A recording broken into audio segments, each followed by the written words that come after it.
Hi everybody, this is Tejas with Gear Diary. I'm here with the Hopsy SUB Compact. So I set it up this morning and it's been working on chilling the beer all day.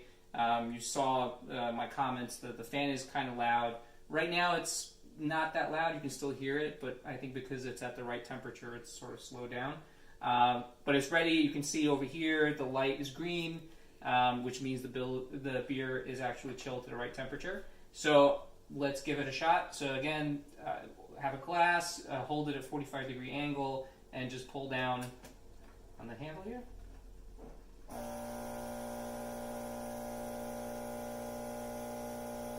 And then as it gets to the top, stop.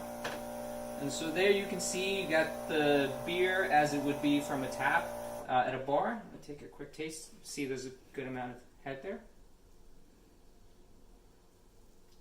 And that actually tastes like something that you would get at a bar, which is pretty impressive because I'm in my home, as you can see. Yeah, there you have it. So it works.